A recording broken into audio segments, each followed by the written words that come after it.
Friends, पिछले भाग में आपने देखा निकिता के बाबा निकिता के लिए लाल जोड़ा लेकर आते हैं। उसे कांप जाना चाहिए था ये सब देखकर।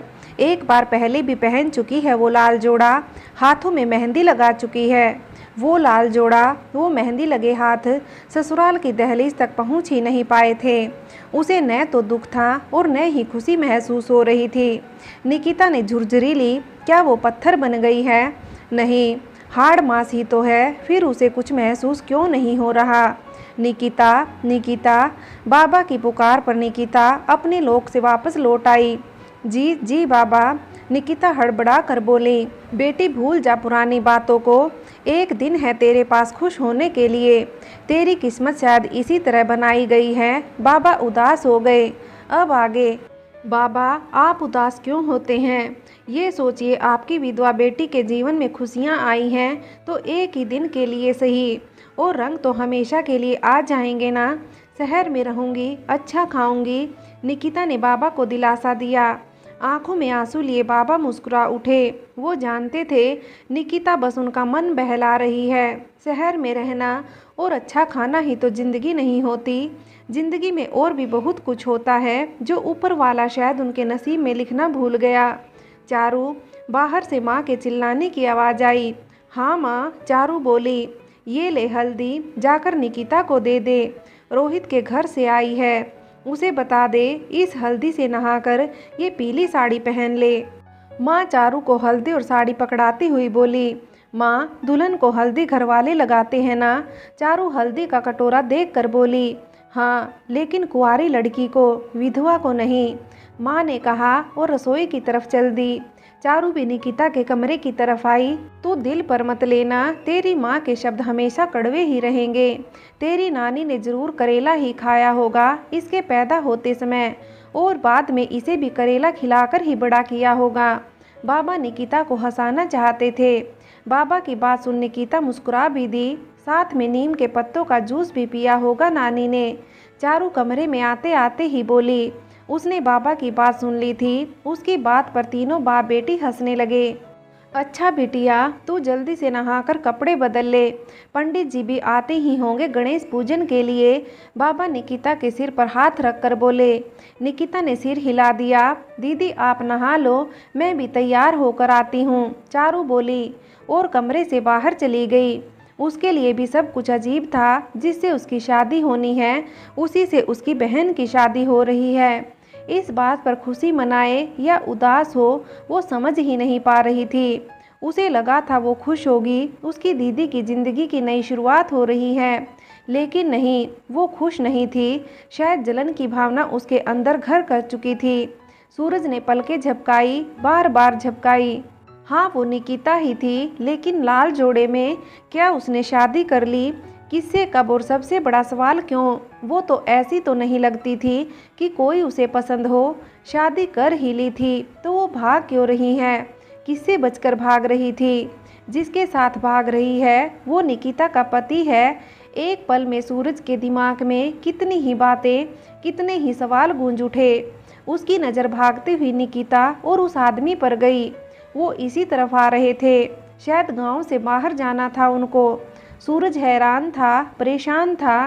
क्या सोचकर आया था, क्या हो रहा था? उसकी समझ से सब बाहर था। तभी निकिता के साथ दौड़ने वाला इंसान नीचे गिर पड़ा। निकिता झुकी और उसे उठाने की कोशिश करने लगी। डरी हुई निकिता इधर उधर देखती और फिर उस इंसान को उठाने की कोशिश करती। सूरज देखता रहा और सोचने लगा, उसे मदद के लिए जाना चाहिए। उसने खुद से सवाल किया था और जवाब भी खुद ही दिया। हाँ, बिल्कुल जाना चाहिए। किसी को उसकी मदद की ज़रूरत है, और फिर वो निकिता से प्यार करता है। निकिता नहीं जानती, और जब वो जानती ही नहीं तो नाराज़गी जताने का सवाल ही पैदा नहीं होता। प्यार है सौदा नहीं, एक हाथ दे और एक हाथ ले। इतना सोचते ही सूरज उसी तरफ दौड़ पड़ा जहाँ निकिता उस इंसान को उठाने की कोशिश कर रही थी। क्या हुआ? सूरज ने करीब आकर पूछा। निकिता ने पलट कर देखा। उसके लिए ये इंसान बिल्कुल अजनबी था। हमारी मदद कीजिए, कुछ लोग हमारे पीछे हैं, इनको चोट लग गई है। निकिता बेहद घबराई हुई थी। उसके गले में मंगलसूत्र था, मांग में सिंदूर था। सूरज चाहकर भी निकिता के मंगलसूत्र से नजरें नहीं हटा पाया। निकिता को थोड़ा अजीब लगा सूरज का यूं ताकना। सूरज, जमीन पर पड़ा घायल इंसान बोला। आवाज़ सुनकर सूरज चौंका। निकिता को हैरानी भी हुई और खुशी भी। कम से कम ये इंसान पूरी तरह अजनबी नहीं था। भैया आप, सूरज ने अमन को सहारा दिया। सूरज, ये निकिता। अमन बहुत ज़्यादा घायल था। सूरज ने देखा उनके पेट में रास्ते पर पड़ा नुकीला पत्थर घुसा हुआ था। मुंह से खून निकलने लगा था। भैया, मैं आपको कुछ नहीं होने दूंगा। एक भाई खो चुका हूँ, आपको नहीं। सूरज परेशान हो उठा। वो इधर उधर नज़र दौड़ाने लगा। मैं नहीं बचूंगा सूरज, अमन बड़ी मुश्किल से कह पाया। भैया, मैं आपको हॉस्पिटल लेकर जाऊंगा। सुनो बात सुनो, वो इसको जिंदा जला देंगे। ये रोहित की अमानत, इसको यहाँ से लेकर जाओ। अमन की आंखें बंद हो रही थी। बड़ी मुश्किल से वो टूटे फूटे शब्दों में कह पा रहे थे, आप क्या कह रहे हैं भैया? जाओ इसे लेकर। रोहित की पत्नी है। सूरज ठीक से कुछ समझ नहीं पा रहा था। ये परिस्थिति भी ऐसी नहीं थी कि वो कुछ समझ सके। तभी कुछ कदमों की आहट हुई। आहट सुनकर निकिता डर गई। आहट पास ही आ रही थी। निकिता ने डर से सूरज की बाँह पकड़ ली। सूरज देख सकता था उसके चेहरे पर छाए डर को, लेकिन डर किसका था इस बात से अनजान था। जाओ, वो जला देंगे इसे। अमन सूरज को धक्का देता हुआ बोला। कौन जला देंगे? सूरज बोला। जाओ। अमन बंद होती आंखों से इतना ही बता सका, भैया भैया। सूरज ने अमन को हिलाया। निकिता भी स्तब्ध थी। हम इन्हें लेकर रोहित के घर चलते हैं। सूरज अमन को उठाने की कोशिश करता हुआ बोला। वहाँ नहीं, निकिता ने सूरज की बाँह कसकर पकड़ते हुए कहा। सूरज इतना तो समझ गया, वहाँ सबसे ज़्यादा खतरा है, लेकिन किससे और क्यों? तो फिर गांव से बाहर निकिता धीमी आवाज़ में बोली, मुझे छोड़ दो, तुम निकिता को बचाओ। अमन घायल था और शायद बचने की उम्मीद भी नहीं थी, लेकिन उसे बस निकिता की फिक्र थी। भैया, आपको कैसे छोड़ दूं? सूरज ने अमन को कंधे पर उठा लिया। छोड़ दो, मैं नहीं बचूंगा। अमन उखड़ती सांसों के साथ बोला। कदमों की आहट तेज हो रही थी। एक तरफ डरी हुई निकिता थी तो दूसरी तरफ घायल अमन। दोनों को बचाना सूरज के लिए जरूरी था। वो जितनी तेज चल सकता था चल रहा था। निकिता भी उसके कदम से कदम मिला रही थी। दोनों आहट से थोड़ा दूर आ गए थे। निकिता के चेहरे पर डर और घबराहट दोनों को सूरज देख सकता था। वो थक चुका था, लेकिन इस तरह घायल इंसान को छोड़ना उसे ठीक नहीं लगा। इसलिए थके होने के बावजूद वो अमन को कंधे पर लादे उनके ठीक होने की उम्मीद में चला जा रहा था। अचानक उसे लगा अमन भैया ढीले पड़ गए हैं। उसने उन्हें नीचे लिटाया और उनके गाल थपथपाकर होश में लाने की कोशिश करने लगा। भैया भैया, आंखें खोलिए भैया। सूरज ने अमन के कंधे हिलाए, लेकिन वो सो चुका था हमेशा के लिए। निकिता सुबक पड़ी। सूरज ने निकिता को अपना कंधा देना चाहा। निकिता थोड़ा दूर हट गई। सूरज बेचारगी से उसे देखता रहा। जिसे वो अपनाना चाहता था उसके लिए वो बस एक अजनबी था, और अब तो पराया भी। चलते हैं यहाँ से, सूरज बोला। निकिता समझ नहीं पाई। जिसे वो थोड़ा बहुत जानती थी, जिसने उसकी जान बचाई थी, वो अब इस दुनिया में नहीं था, और ये इंसान उसके लिए सिर्फ अजनबी था। रोहित के मुंह से सुना था उसने सूरज नाम के दोस्त के बारे में, लेकिन इस वक्त उस पर भरोसा करना सही नहीं है। क्या सोच रही हो? चलो, अमन भैया मुझे तुम्हारी जिम्मेदारी सौंप कर गए हैं। सूरज निकिता को सोच में खड़ा देख बोला। निकिता ने सोचा, वैसे भी उसके बारे में किसे खबर है? कौन है जो उसकी खोज खबर करेगा? सब वैसा ही होगा जैसा रोहित के बाबूजी ने सोचा था। निकिता का नाम भी नहीं होगा। इतना अफसोस उसे ज़रूर रहेगा, वो रोहित को सच नहीं बता पाएगी जैसा उसके भैया चाहते थे। उन्होंने अपनी जान भी गंवा दी। ये इंसान भी भला ही लगता है। ये सोचकर वो सूरज के साथ चल पड़ी, न जाने कहाँ। एक नज़र उस रात पर जहाँ आकर इस कहानी ने नया रंग ले लिया। माहौल में अजीब सी उदासी मिली हुई थी। फूलों से सजे उस कमरे में खुशबू की जगह घुटन ने ली हुई थी। फूलों के रंग भी शायद नाराज थे किसी बात पर, इसलिए उड़े उड़े से थे। हवाओं में बेहद धीमी ध्वनि में लग जा गले कि ये हंसी रात फिर हो न हो का संगीत घुला हुआ था। सब कुछ एकदम स्थिर था, सिर्फ उस गीत के अतिरिक्त। तभी एक जगह कुछ हलचल हुई। लाल रंग की बनारसी साड़ी में लिपटी एक मूरत हिली। माथे पर लाल रंग की मध्यम आकार की बिंदी, जेवर के नाम पर कानों में चमचमाते झुमके, माथे पर इतराता मांग टीका, गले में अपनी पहचान स्थापित करता एक मंगलसूत्र, हाथों में लाल रंग की नई चूड़ियाँ और बालों में महकता गजरा। कुल मिलाकर उसे एक नई नवेली दुल्हन कहकर संबोधित किया जा सकता था। उसके चेहरे से नूर गायब था, लेकिन आंखों में कुछ ऐसा था जो बरबस ही ध्यान आकर्षित कर रही थी। धीरे धीरे चलती हुई वो खिड़की की तरफ जाने लगी।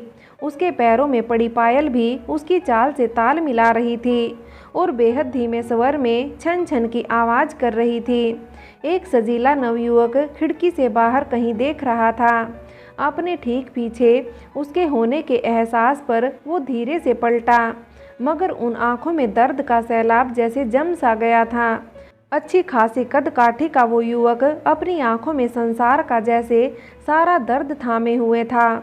उसकी आंखें नवयुवती पर ठहर गई। कमरे की थोड़ी बहुत सजावट और इस जोड़े को देखकर अंदाजा लगाया जा सकता था दोनों की नई नई शादी हुई है।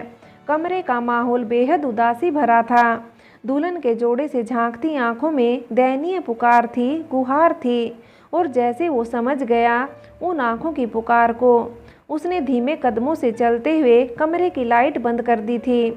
लग जा गले कि ये हंसी रात फिर हो न हो, शायद फिर इस जन्म में मुलाकात हो न हो।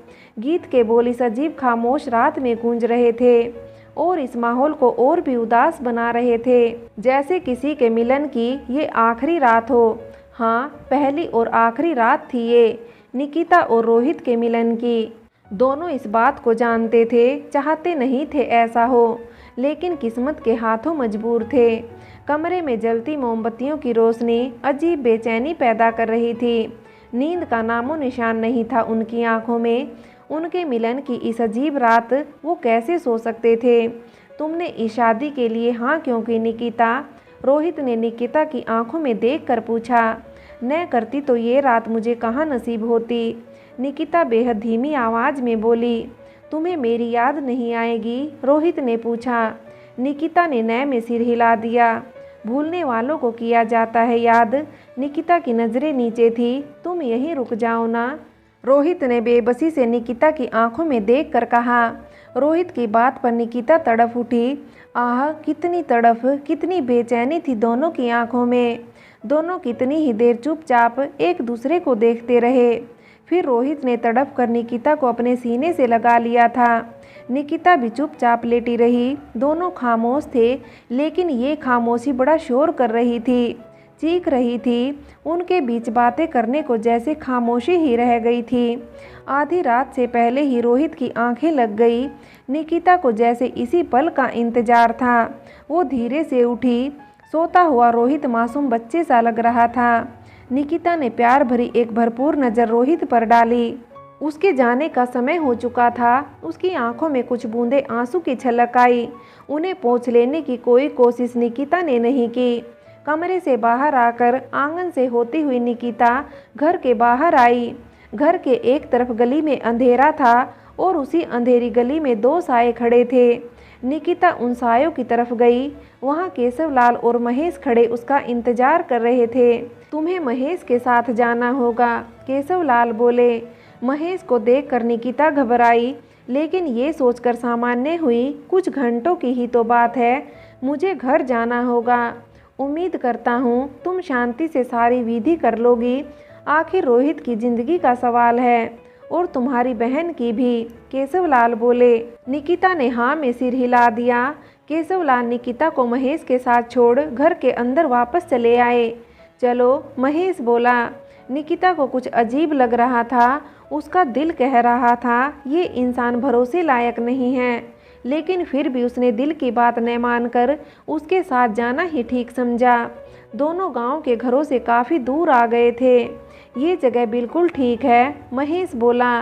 निकिता चुप रही। उसके आगे घूम गया वो दृश्य जब केशवलाल और महेश उसे मंदिर में मिले थे। देखो बेटा, जो बात मैं कहने जा रहा हूँ वो जानता हूँ मैं एक स्वार्थी बाप हूँ, लेकिन जहाँ बाप के स्वार्थ के साथ किसी का भला भी छुपा हो वहाँ थोड़ा स्वार्थी होना पड़ता है। केशवलाल खामोश हो गए। वो कैसे आगे बात करे, उनकी समझ से बाहर था। निकिता, महेश ने कहा। उसकी आवाज़ सुनकर निकिता ने ध्यान नहीं दिया। वो भूल नहीं सकती थी इस इंसान को जिसने कभी उसे रखेल बनाने की बात की थी, उसके विधवापन का मजाक बनाया था। पुरानी बातों को भूल जाओ, महेश ने बताया था। मुझे तुम्हें कुछ गलतफहमी हो गई थी। वो पुरानी बात है, अब आगे की सोचो। अपने परिवार के बारे में सोचो, बहन के बारे में सोचो, केशवलाल बोले। फ्रेंड्स, आगे की कहानी के लिए कहानी का अगला भाग देखें।